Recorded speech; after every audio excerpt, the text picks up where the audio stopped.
Um, the first thing is just a definition. We are not calling ourselves a girls' school, and we're really intentionally not doing that.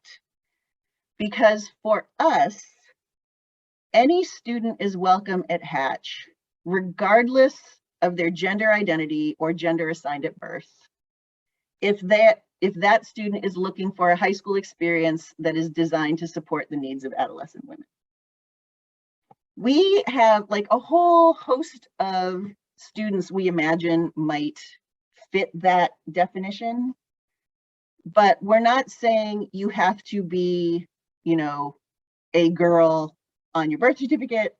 We're not saying you have to be a girl in terms of how you identify at the age of 14. We're saying that as long as you buy into the fact that our program is designed in this specific way, we welcome your application. That is different than most of the other quote unquote girls' schools in the Seattle area. These are some headlines, ripped from the headlines, as they say, from articles from the New York Times, from Mindshift, which is an education news organization, from CNBC, just about what it's like to be a girl right now. There's a lot of pressure on students in general. I think the pandemic has certainly made that louder and more pronounced, but these are trends that have been going on for a while now. And as someone who has been in the education and high school education for almost 30 years, I can tell you that it is a bigger issue than what I saw at the beginning of my career. And I started my career teaching in an all-girls school. So something is happening. And we founded Hatch because we think by having a girl-centered environment, we can work to offset some of those trends and help girls be more resilient and survive what can sometimes feel like a pretty disruptive culture. So benefits of girls' school, right? They give girls power to be leaders. Sarah often talks as someone who has spent a lot of years as the advisor for student government, that there is often a default in co-ed schools to elect boys as school president. Girls then become like the secretary of the ASB. We do not believe in that nonsense. And when you are in a girl-centered school, all the positions of power are then held by girls. And the statistics that you're going to see on this next set of slides come from a lot of research which has been commissioned by the National Coalition of Girls' Schools, of which we are a part. And they are a great organization to do research and advocacy for girl-centered schools. This one's near and dear to my heart, that students in girls' schools have a stronger interest in, and actually, if you look further into the research, go on to STEM study and careers at a higher rate. I happened to be at a previous school where I worked yesterday talking to some seniors, and one of them happens to be in a class just by the vagaries of scheduling. It's 12th grade physics. It is right now, I think she told me, 14 girls and maybe 2 or 3 boys. And she said she loves it because she feels way more comfortable asking questions in class. And that if she had been in a class like that before her senior year, there is a high likelihood she would have gone on as a STEM student. By her senior year now, she's thinking maybe STEM's not for me, even with this fabulous physics experience. And it breaks my heart because I think anybody who wants to should be able to go on and be a STEM student, be an engineer, be a biologist, whatever. You know, I don't necessarily like the text of this in terms of girls' learning styles, but what I do like about this is that in girls' schools, they feel supported by their peers and their teachers at a much higher rate, because girls' schools are often more focused on relationship building and support. And that is definitely one of our tenets at Hatch.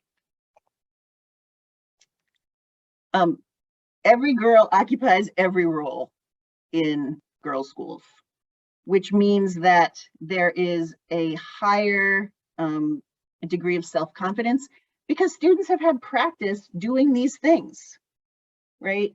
There is no competition for, you know, for instance, leadership or anything else in more traditional ways.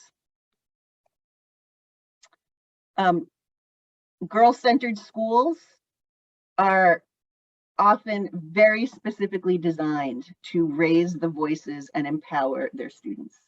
And that is certainly part of why we have founded Hatch. We learn in relationship. Learning is an inherently social act. And in girl-centered schools, we are allowing that and fostering that and encouraging that. That said, it does not mean everything is a group project, right? There is a balance, but it means that we are always keeping an eye on how to encourage collaboration, teach those skills actively, and support students as they work through what can sometimes be a little sticky in collaboration. There is a great deal of research that students from girl-centered schools are more community-minded and have a higher degree of activism in their communities. Hatch wants to be a school that is truly community-based. We don't just want to be plopped down somewhere and wall off the rest of Seattle. So this is super important to us. How are we going to do all these things? We believe that students have true agency and deserve true agency. So if you've heard our spiel at some other event, students at Hatch are going to be involved in all aspects of the school, which includes things like serving on Board of Trustee committees to really help guide what we do. We want our students to practice speaking up and speaking out. Sarah often says, if our students aren't telling us what we're doing wrong, then we're doing something wrong. We welcome that, we encourage it. We're probably going to require it in various ways. Like, tell us what is working for you and what is not. This is your school. We do not want students who just agree with everything we do and are compliant.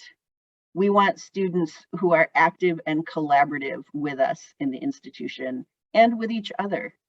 So just like if things aren't working out for you in the school as a whole, if things aren't working out for you in class, tell us, right? This is not sit down, be quiet, and do your work. This is let's build something together.